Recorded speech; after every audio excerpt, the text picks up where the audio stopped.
Nigeria, a country rich in natural resources, hospitable weather, and arable land suitable for all kinds of agricultural endeavors. By 1960, when the Union Jack was lowered and the green-white-green flag hoisted for the very first time, there was jubilation and great hope. The excitement of the people was palpable. The euphoric atmosphere was further charged with the discovery of oil only 3 years prior to Independence Day. For a moment, all seemed perfect. No mistakes had been made. Yet, 6 years later, the nation was plunged into a devastating civil war that would leave death and destruction in its trail. By 1970, the nation had not only survived, but was working rapidly towards reconciliation, reintegration, and reconstruction at a pace that baffled most other nations who had experienced civil war. But something had changed. Nigeria, which prided itself in its exports, agricultural produce, increasing educational institutions, and budding industries, had become addicted to the fast cash provided by the oil industry. Over the course of the next 30 years, the nation suffered infrastructural and social retrogression at an alarming rate. The Nigerian ivory towers, once the pride of Africa, were suddenly struggling for survival, offering little or nothing to the much-needed industrial growth. A wind of change began to flow when the Tertiary Education Trust Fund was established to halt the rot in the tertiary education system with a creative source of funding that ensured that people took ownership of this change. 2% tax on assessable profits of all registered companies in Nigeria provided the financial base for the resuscitation of Nigerian universities, polytechnics, and colleges of education.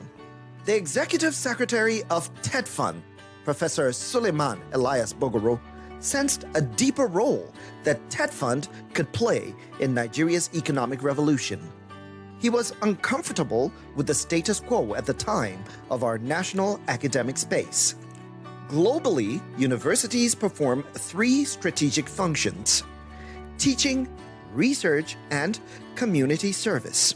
Professor Bogoro resolved that the academic community has central and core responsibilities in national development by activating its role in community development, specifically to galvanize the content development and teaching of new knowledge required in the knowledge economy of the 21st century.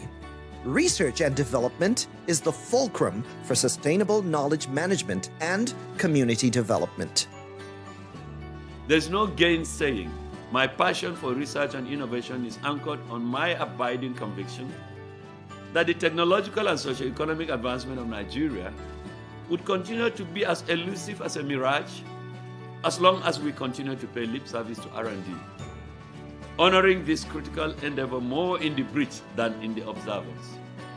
This is one reason why we should all count us privileged to find ourselves here at this epochal moment in the history of our dear country, at a time when our alignment of the critical factors of President Muhammadu Buhari, the Honorable Minister of Education, Malam Adamu's commitment, the support of the TETFund Board of Trustees, as well as synergy with the tertiary educational institution policy stakeholders and regulators, being, of course, as I mentioned earlier, the National Universities Commission, National Board for Technical Education, and NCCE for universities, polytechnics, and colleges of education, respectively, have resulted in the elevation of R&D and innovation to the top of the national discourse. Many of you here will be keenly aware of a recurring theme in my speeches, keynote addresses, views, and interviews over the years. By the way, only 2 days ago, I delivered the convocation lecture of Veritas University, and your guess is as good as mine. It was on R&D, science, technology, innovation, triple helix model, knowledge economy, and Nigeria's future in the 21st century. At every opportunity at different fora, I've strived to leave no one in doubt as to how dear to my heart the burning issue of R&D and innovation is. It is for that reason that I once again proclaim this universal doctrine, one that has since generated ardent adherents in the world's most successful knowledge economies, that there is but one true path to socio-economic and technological advancement, which is R&D. And this committee will go a long way in facilitating the attainment of some of our most critical national aspirations. Let me assure you that I will continue to champion this cause for as long as I draw breath. The new journey into the foray of the paradigm shift began in 2015, during the Executive Secretary's first half-term in office, when TETFund interventions in critical infrastructure needs of the public tertiary institutions in Nigeria reached a critical threshold. The investment in critical infrastructure was deliberate to change the narratives around the sad mantra calling Nigerian universities glorified secondary school with low global ranking. Though TETFund delivered remarkable success in this area, the content components for global competitiveness were lagging. This explains why, despite the huge investments in physical infrastructure, the global ranking of our tertiary institutions, especially universities, remained retarded. Professor Bogoro hypothesized that content development with research and development as the springboard of overall revitalization of the tertiary education system was the most potent solution to fast-track improved ranking. Having a foundation established by law with a policy instrument and clear mandate to coordinate, oversee, and most importantly, secure funding for R&D and innovation activities in the country would lay the foundation as well as define the trajectory, not just for the transformation of our beleaguered tertiary educational institutions from mere citadels of learning, where inputs and outputs have left much to be desired for far too long, but crucially, to the springboard of Nigeria's leap into the knowledge economy paradigm, in keeping with the established tradition that ivory towers are the bastion of intellectualism and the breeding ground for creativity, original thinking, and innovation that shape and define civilizations and also drive economies and development. We cannot continue to say we are having a country where the R&D is not institutionalized across all the sector and the space of life, including our thinking, including policy of governments. Number two, it will not do all of this by not mainstreaming its primary constituency, which is the tertiary institution. And the public tertiary institution must experience global ranking. That is what it's saying in clear terms. So, and that is the reference to that point. And at the same time, we are talking about saying our products and services in this country, for the first time, must be globally competitive. We are not saying only products, including services, ICT services. If you are a professor, you must be globally competitive. If you are a media practitioner, you must be globally competitive for the first time. And the platform for us to achieve this is essentially going to be the National R&D Foundation. What is doing, the Fusioner is doing again that is a bit different. Like go across the world, we are going to see National Research Foundation, National Science Foundation. But this time around, development is added deliberately. Why? Because as a country, we are laggard in that. And it doesn't want the research to be moving and the development is not coming. So for the first time, across the world, we may be having a foundation that is unique.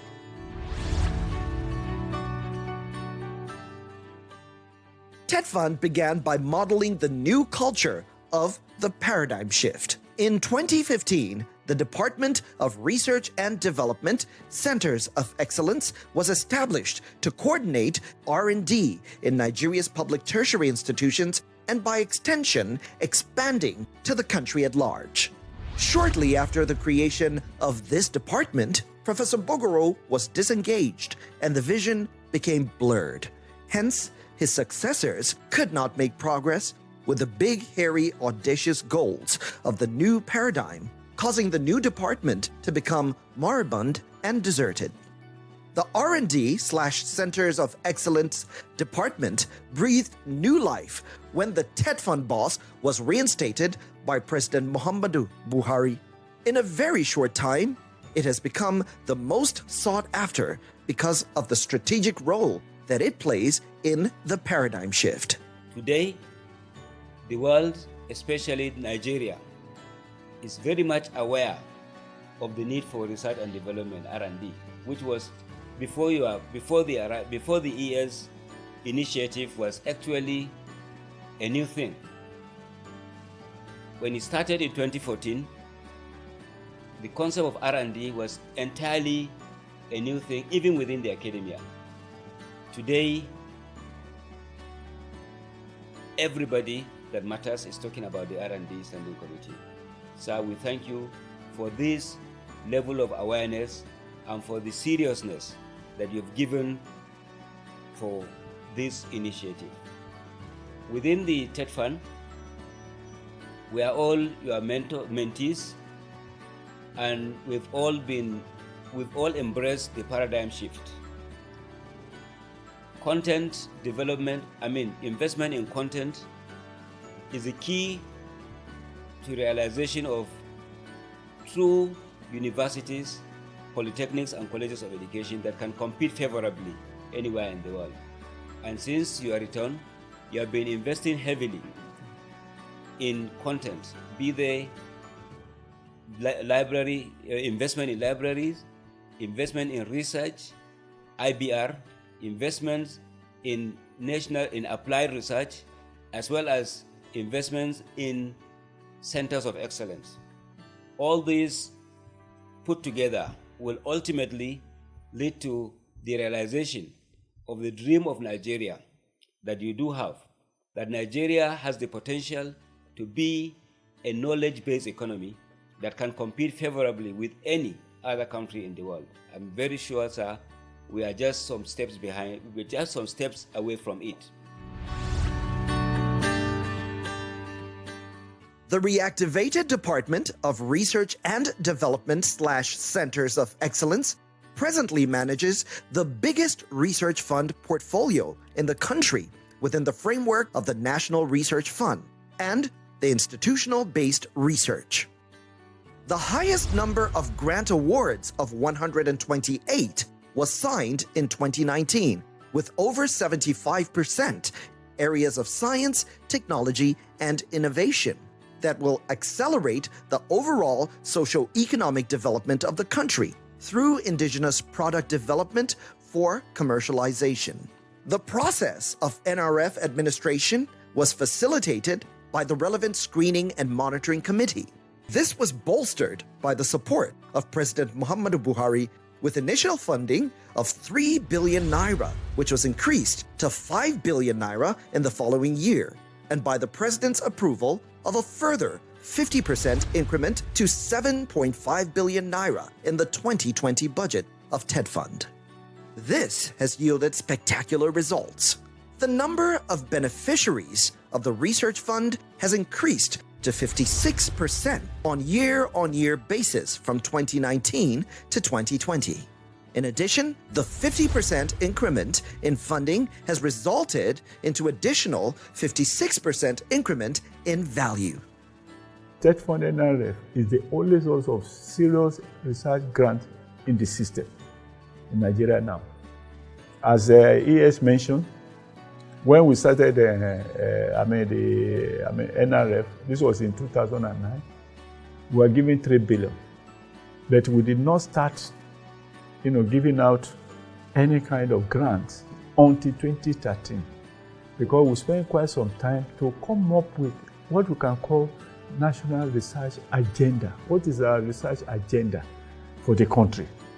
TETFund must be commended for this. And so when you look at that NRF brief, National Research Fund brief, in there you will see where it has been articulated, all the areas that research should take place in order to move our national economy. So TETFund has already started something. It's now that we are now moving. It's like you are now upscaling it to the level of R&D, because research is not enough. You will be, people say, oh, okay, you have a number of research results in our university system. They have not been commercialized because there is no financial impulse for commercialization and so on. And I believe that where this will change, this is a game changer, is that all those research results that will make a difference through this R&D, they can be identified and then implemented to make, the change. So people must be able to, appreciate. And then what is also good is that when we started NRF in 2013, giving grants, and so on, we had only less than 200 in our entire system applying for grants because they were not interested. But as time, went on, right now, by the time, the one we are doing now, the one we are processing now, 2020, maybe you have been told, we had to now go, because when we did the 2019, we received almost 3,000 proposals, full proposal, and we could only fund 128. So it was then decided, it's not easy to write a proposal, so that people don't get discouraged. We said, no, we will not be asking them for full proposal. Let us now be asking them to just fill up us a concept note. This is just 3 pages. Tell us what sort of research you want to carry out. Do you know that when we computerize this online, as I'm talking now, we closed this was about 2 months ago that we closed the portal. We received nothing less than 5,800 concept notes from the Nigerian system. Unbelievable. The Roundtable on Triple Helix Model was launched in 2018 as a permanent platform for implementing the government-academia-industry collaboration towards fostering economic growth and national development. It is the first practical expression of the Triple Helix Model in the country, coming after the signing of the MOU between the National Universities Commission for Academia and the National Economic Summit Group for Industry. Before the paradigm shift, academia-industry linkages had been very weak, and there wasn't a platform for tripartite engagement.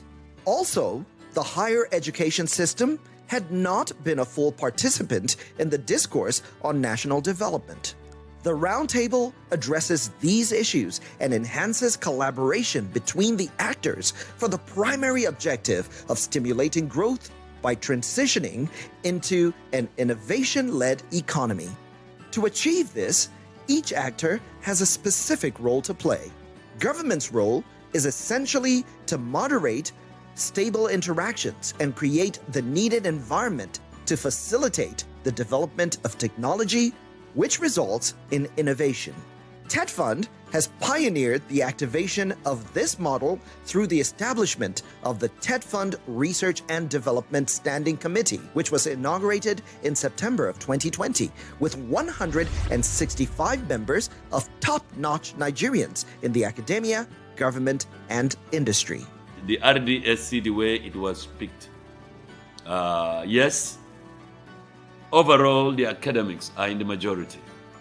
But I can't remember in recent time a collection of academia and industry that has some of the very best, including chief executives of some of the most profound research institutes that are supposed to define and represent the future of our country in the context of knowledge economy in the 21st century. I am very, very committed to the Triple Helix model, where there is significant handshake between those in academia and those of us in the private sector. Because more often than not, we just are wasting resources. There are brilliant people in the universities that we can use in the private sector, and there are challenges in the private sector that the university can speak to.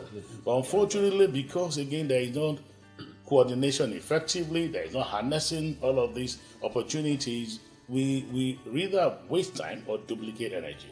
I believe that some of the effort that we're doing here will speak to each of those things. Because again, like I said, I was in infrastructure and I knew a couple of things we did around what would the private require, how do we interface between them. So I look forward to the work that has been done. I'm particularly looking forward to when we can then begin to operationalize it. And what I've always appealed against, I want you to use your office at this to let us have a mind shift. I mean, I always tell people, oh, this is the way we've done it before. Who says it must continue that same way? Why don't you begin to look at new ways of doing things, and so that we can leapfrog? The potential for Nigeria to rule the world is very, very there. I don't think any initiative that could have been brought in at this time would have been as critical as what we are now trying to do. Defining a framework whereby we could leapfrog into a science, technology, and innovation-based economy driven by knowledge and research and development to review the report and ideas put forward by, I think, 165 knowledgeable people, eminent professors. I do not think that anybody could have gone to a university and have the opportunity to extract knowledge from 165 professors. Well, maybe if you go to Harvard or something where everybody is a professor. But in our environment, very few universities have more than a couple of dozen professors. So if we have 160 of them providing you with their ideas and their knowledge and their recommendations, I think we could have been better. And it is only to be expected that the outcome will be well worth the effort. And I believe that when this work is completed, Nigeria will have the opportunity to put in place, I think, a framework for the development of knowledge and the development of capacity of our human capital to innovate and to really propel our country, as I said, to a level where we can stand shoulder to shoulder. I want to commend the work that has been done, especially noting the importance of research and innovation in this country. I'm involved in an assignment that we're currently doing about Nigeria 2050. We're looking at a long-term view for Nigeria, and we're currently working on even the medium-term development plan. And one thing that has come to fore each time we discuss is how can we leverage research and innovation to solve the problem of Nigeria? There is no way we can lift people out of poverty. I mean, the number we're looking at, there's no way we can provide job for 100 million Nigerians if we're going to do business as usual. Every work we do, we need to look at how do we leverage technology. We're talking with a digital group at one of the thematic groups when we're doing this work. And we're not interested only in what they do around fintech and what they're doing. That we've celebrated. But how do we go into biotech? How do we go into all of those areas? To what extent do we use it in pharmacy, in education, in all the in agri and all the things we do? And that's why I believe that the work that you're doing here is very commendable. But what I always do plead is the fact that there must be significant hand chain across what we're doing in government level. One thing you find out is that there are a number of work that's been done by different groups. But one challenge is that we do not speak to each other. So people speak in silos. Because I'm a part of the infrastructure thematic group, and I've been privileged to read through all the work that's been done through the portal of TETFund, I know that there's a lot of work in here that if members of the steering committee and the Central Working Committee of Nigeria 2050 can look at, it will work tremendously. Leveraging R&D for sustainable national development and global positioning have been modeled by different countries across the world.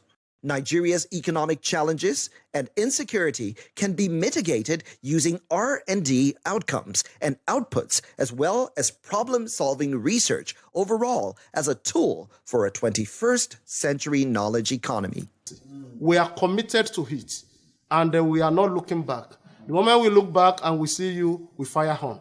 I think if this is the only thing all of us are going to give to this country, despite our exposure, personal, my exposure in about 5 continents doing study and research across the world, and Professor Vogoro is now creating a platform for us to actually attract people that are similar like this to come to this country and leverage on a platform to make this country great. If the story of Nigeria's first 60 years is a story of how a promising nation underachieved on its aims and aspirations, the next 60 years will be the story of how the nation uses R&D to rise like a phoenix above its economic dark days and take its rightful place as a global superpower. And that is the paradigm shift.